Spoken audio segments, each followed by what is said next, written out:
বন্ধুরা, Kawasaki Ninja H2R কে বিশ্বের সবথেকে গতিশীল সুপার বাইক বলা হয়, যেটা তুরস্কের ওসমান গাজী ব্রিজের উপরে 400 কিলোমিটার প্রতি ঘন্টার গতি তুলে একটা বিশ্ব রেকর্ড গড়েছিল। সেখান থেকেই সবাই এটাকে বিশ্বের সবথেকে গতিশীল সুপার বাইকের নাম দিয়েছে। যেখানে অন্য সুপার বাইকগুলো 300 থেকে 320 কিলোমিটারের বেশি গতি তুলতে পারে না, সেখানে এই সুপার বাইকটি 400 কিলোমিটার প্রতি ঘন্টার গতি তুলে একটা বিশ্ব রেকর্ড গড়েছে। কিন্তু এখন প্রশ্ন হলো, এই বাইকের এত গতি এলো কোথা থেকে? এই বাইকে এক্সট্রা কি আছে যার জন্য অন্য সুপার বাইকগুলোর থেকে এই বাইকের গতি এত বেশি? তো বন্ধুরা, আজকে আমরা এই ভিডিওতে পৃথিবীর সবথেকে গতিশীল বাইক নিনজা H2R এর ব্যাপারে একটু ভালোভাবে জানবো। দেখব এই বাইকের মধ্যে আসলে কি টেকনোলজি ব্যবহার করা হয়েছে যার জন্য এর গতি এত বেশি। তাই বন্ধুরা, ভিডিওটি খুবই ইনফরমেটিভ হতে চলেছে, তাই ভিডিওটি সম্পূর্ণ অবশ্যই দেখুন।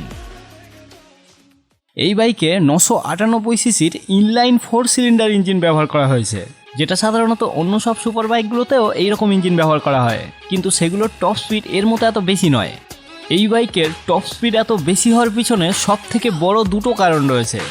প্রথম কারণ, র্যাম এয়ার ইনটেক, মানে যেটাকে বাংলায় বললে হবে বাতাসকে ঠেসে ভরা। ব্যাপারটা একটু বুঝিয়ে বলি। আপনি তো এটা জেনে থাকবেন যে ইঞ্জিনের ভিতরে একটা সিলিন্ডার থাকে, মানে একটা ফাঁপা জায়গা থাকে, যার ভিতরে বাইরের বাতাস এবং পেট্রোলকে ঢুকিয়ে জ্বালানো হয় এবং তার থেকে ইঞ্জিন শক্তি পায়। এখানে এই সিলিন্ডারের ভিতরে যত বেশি পেট্রোল জ্বালানো হবে, মানে যত বেশি আগুন জ্বালানো হবে, ইঞ্জিন তত বেশি শক্তি পাবে। কিন্তু এখানে সমস্যা হলো, বেশি পেট্রোল দিলেই কিন্তু বেশি আগুন জ্বলবে না, কারণ বেশি আগুন জ্বলার জন্য বেশি অক্সিজেনেরও প্রয়োজন। হ্যাঁ, আমাদের মানুষের বেঁচে থাকার জন্য যেমন অক্সিজেনের দরকার, তেমনই আগুন জ্বলার জন্য অক্সিজেন দরকার। আপনি একটা পরীক্ষা করে দেখতে পারেন। যদি আপনি একটা মোমবাতি জ্বালিয়ে সেটাকে একটা গ্লাস চাপা দেন, তাহলে দেখতে পাবেন মোমবাতিটা কিছুক্ষণের মধ্যে নিভে যাবে। এর কারণ হলো, গ্লাস চাপা দিলে ওই আগুনের শিখাটা বাতাস থেকে আর অক্সিজেন নিতে পারে না, যার ফলে সেটা নিভে যায়। আবার আপনি এটাও দেখে থাকবেন, যখন আমরা উনানে রান্না করতাম, তখন উনান নিভে নিভে আসলে বাইরে থেকে কোনো কিছু দিয়ে হাওয়া করলে আবার উনানটা ভালোভাবে জ্বলে উঠতো। এখানে এই উনানের ভিতরে বাতাস করা মানে উনানের ভিতরের আগুনকে বাতাস থেকে বেশি পরিমাণ অক্সিজেন নিতে সাহায্য করা, কারণ বাতাসের মধ্যেই তো থাকে অক্সিজেন। তাই বেশি বাতাস দেওয়া মানে আগুনকে বেশি অক্সিজেন পেতে সাহায্য করা। ঠিক সেই রকমই ইঞ্জিনের ভিতরে বেশি পেট্রোল জ্বালানোর জন্য বেশি বাতাসের প্রয়োজন। যদি আপনি ফাঁকা কোনো জায়গায় আগুন জ্বালান, তাহলে তো চারিদিকেই অক্সিজেন রয়েছে, তাই সেখানে অক্সিজেন আলাদা করে দিতে হয় না। কিন্তু এই ইঞ্জিনের সিলিন্ডারের ভিতরে তো চারিদিক থেকে বন্ধ, তাই সেখানে আগুন জ্বালাতে গেলে আলাদা করে বাতাসটাকেও তার ভিতরে ঢোকাতে হবে। ইঞ্জিনের ওই সিলিন্ডারের মধ্যে যখন পিস্টনটা উপর থেকে নিচের দিকে যায়, তখন তার মধ্যে একটা ভ্যাকুয়াম সৃষ্টি হয়, মানে একটা বাতাসের শূন্যতা সৃষ্টি হয়।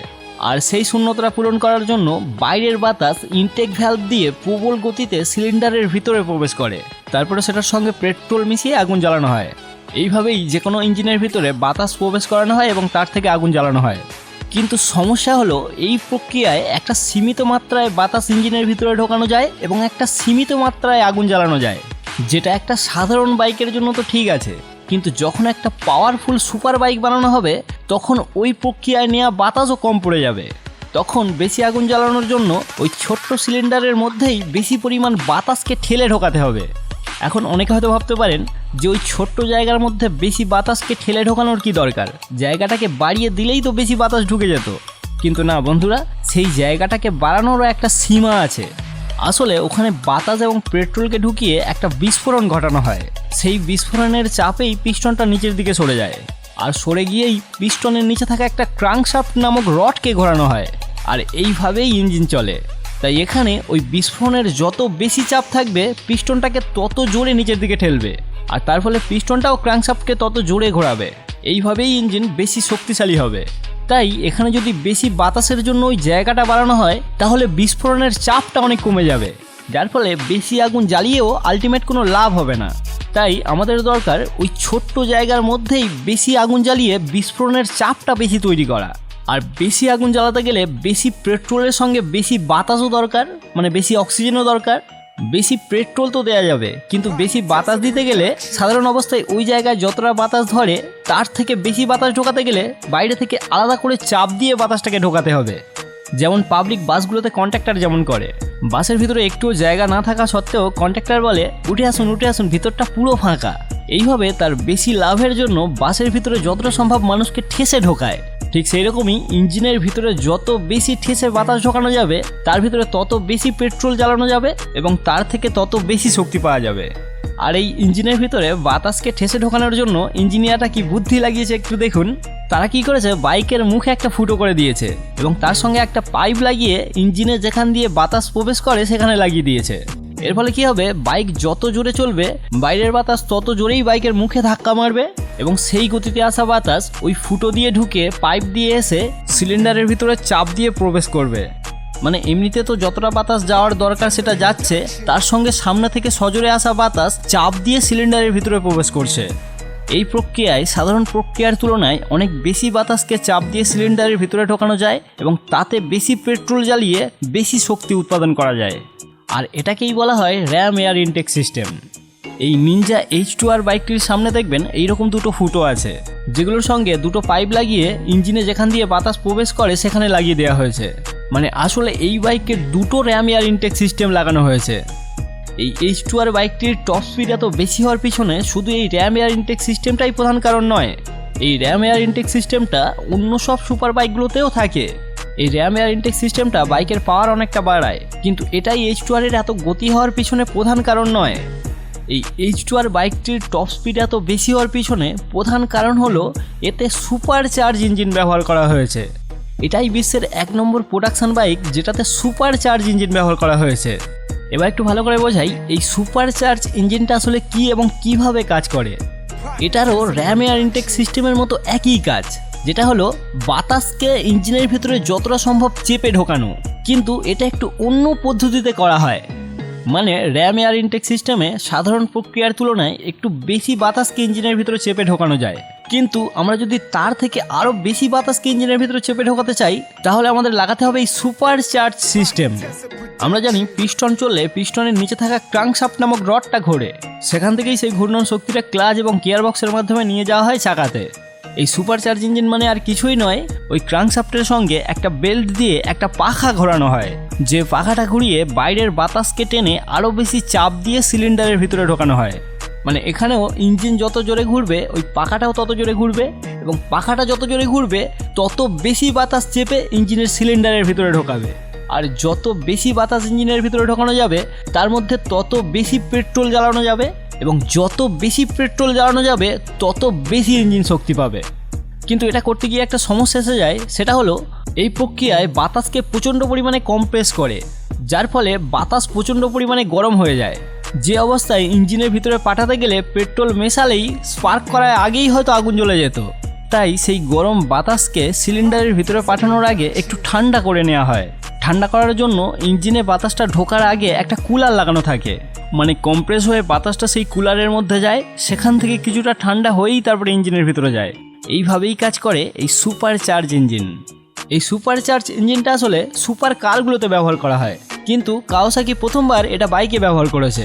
তাই প্রধানত এই কারণেই H2R এর টপ স্পিড অন্য সুপার বাইকগুলোর থেকে এত বেশি। মানে ভেবে দেখুন, অন্য সুপার বাইকগুলোর মতো এই বাইকে র্যাম এয়ার ইনটেক সিস্টেম রয়েছে, তার সঙ্গে আবার এই সুপার চার্জ ইঞ্জিন লাগিয়ে দিয়েছে। মানে কতটা পরিমাণে বাতাসকে ইঞ্জিনের ভিতরে চেপে ঢোকাতে পারে একবার ভেবে দেখুন। এই H2R বাইকটি কিন্তু রোড লিগাল নয়, মানে আপনি চাইলে এটা কিনে সরাসরি রাস্তায় চালাতে পারবেন না, এটা শুধুমাত্র রেস ট্র্যাকেই চালাতে পারবেন। কিন্তু এর একটা ছোট ভার্সন আছে যেটা রোড লিগাল, মানে যেটা নিয়ে আপনি যে কোনো রাস্তায় চালাতে পারবেন, আর যেটার নাম হলো H2। মানে H2Rটা রোড লিগাল নয়, কিন্তু H2টা রোড লিগাল। এই H2তেও H2R এর মতো র্যাম এয়ার ইনটেক সিস্টেম এবং সুপার চার্জ ইঞ্জিন ব্যবহার করা হয়েছে, কিন্তু এর টপ স্পিড 300 কিলোমিটার প্রতি ঘন্টা। তাই অনেকের মনে এখন প্রশ্ন আসতে পারে, যদি H2তেও H2R এর মতো same RAM air intact system এবং সুপার চার্জ ইঞ্জিন ব্যবহার করা হয়, তাহলে H2 টপ স্পিড এত কম কেন? এর কারণ হলো H2তে সুপার চার্জের পাওয়ারটা অনেক কমিয়ে দেওয়া হয়েছে। মানে H2R এ ওই পাখাটা যতটা পরিমাণ বাতাসকে ইঞ্জিনের ভিতরে ঠেলে ঢোকায়, H2তে তার থেকে অনেক কম। এখানে এই দুটো বাইকের ছবি দেখুন পাশাপাশি, এবং দুটো বাইকের এক্সস্ট দুটো খেয়াল করুন। এই দুটো এক্সস্টই কোম্পানি থেকে দেওয়া স্টক এক্সস্ট।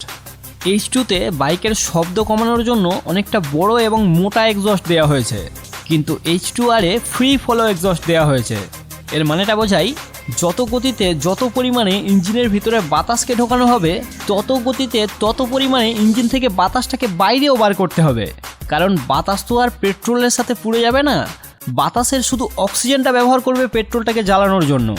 তাই বাতাসটা কাজে লাগার পরও সেটা কার্বন ডাই অক্সাইড হয়ে এক্সস্ট দিয়ে বাইরে বার হবে। তাই যত স্পিডে যত পরিমাণে ইঞ্জিনের ভিতরে বাতাসকে ঢোকানো হবে তত স্পিডে ততটা পরিমাণে ইঞ্জিন থেকে বাতাসটা বার হওয়ারও রাস্তা দিতে হবে। তাই আপনি যদি এখানে H2 এক্সস্টকে খেয়াল করেন তাহলে এখানে বড় এবং মোটা এক্সস্ট তো দিয়েছে, কিন্তু শব্দ কমানোর জন্য এক্সস্টের ভিতরে বাতাসের প্রবাহ পথকে কিছুটা আটকে দেওয়া হয়েছে। তাই এখানে সুপারচার্জ ইঞ্জিনকে ব্যবহার করলেও তার সর্বোচ্চ পরিমাণ ক্ষমতাকে ব্যবহার করা যাবে না, কারণ এই এক্সস্ট দিয়ে তত স্পিডে ততটা পরিমাণে বাতাস বাইরে আসতে পারবে না। তাই বাধ্য হয়ে তার ক্ষমতা কমিয়ে দিতে হবে। কিন্তু H2R সেটা করা হয়নি। H2R একদম ফ্রি ফলো এক্সস্ট দেওয়া হয়েছে, যার ফলে যত স্পিডে যতটা পরিমাণে ইঞ্জিনের ভিতরে বাতাস ঢুকবে তত স্পিডে ততটা পরিমাণে ওই এক্সস্ট দিয়ে বাতাস বাইরেও যেতে পারবে। কারণ এই ফ্রি ফলো এক্সস্টের ভিতরে বাতাসের প্রবাহ পথকে কোনো রকমভাবে আটকানো হয় না, কিন্তু এটা করলে আবার বাইকের আওয়াজ অনেক বেশি হয়ে যাবে, যার ফলে সেটা রোডে চলার পারমিশন পাবে না। তো বন্ধুরা, প্রধানত এই কারণেই H2R এর টপ স্পিড এত বেশি। বন্ধুরা, এইরকম সুপার বাইক এবং সুপার কার রিলেটেড আরও কন্টেন্ট দেখতে চাইলে আপনারা র্যান্ডম 1 মিলিয়ন চ্যানেলটি সাবস্ক্রাইব করতে পারেন। সেখানে আপনারা এইরকম সুপার বাইক এবং সুপার কার রিলেটেড অনেক ভিডিও পেয়ে যাবেন। চ্যানেলের লিঙ্ক ভিডিওর ডেসক্রিপশানে দেওয়া আছে। তো বন্ধুরা, আজকে এই পর্যন্ত, দেখা হচ্ছে পরের ভিডিওতে।